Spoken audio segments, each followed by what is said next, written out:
Mga ugali ng mga totoong tao. Hindi sila KSP, hindi sila kulang sa pansin at hindi nagpapapansin. Tahimik lang sila, nananahimik lang sila. Alam nila ang tamang disiplina, ang dapat na ipinapakita. Sa pamamagitan nito, mas nagmumukha silang mga matatalinong mga tao. Hindi importante sa kanila kung nagustuhan mo ang sinabi nila. Hindi importante sa kanila ang papuri.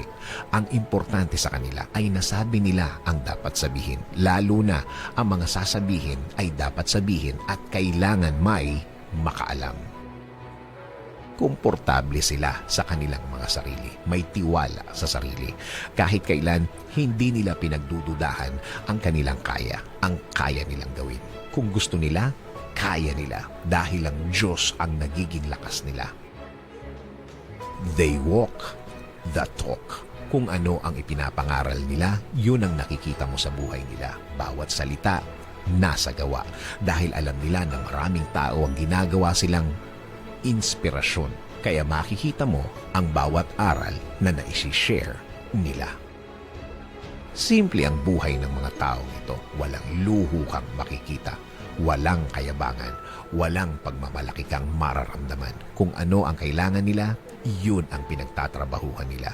Yun ang pinagsisikapan nila. Hindi sensitive ang mga taong ito. Hindi balat sibuyas. Alam nila ang umiwas, lalo na kapag nagiging personal ang usapan at nawawala na sa original na pinag-uusapan. Again, alam nilang umiwas sa mga sitwasyon na wala namang nadadagdag sa kanilang pagkatao. Consistent ang mga taong ito.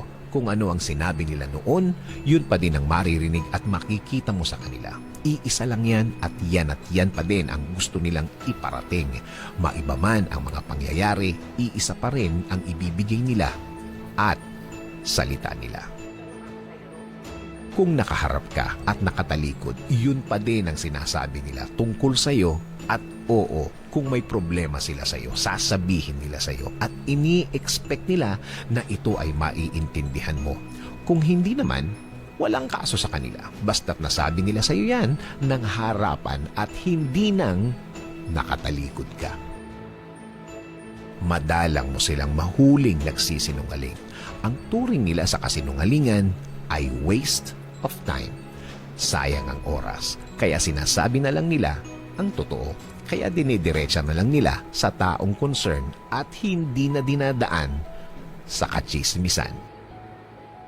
Ang mga taong ito ay makadiyos. Madalas mong marinig sa kanila ang mga naranasan nila sa buhay. Mga moments na tinulungan sila ng Diyos. At lagi nilang sinasabi na sana malaman ng lahat kung gaano kabait ang Diyos.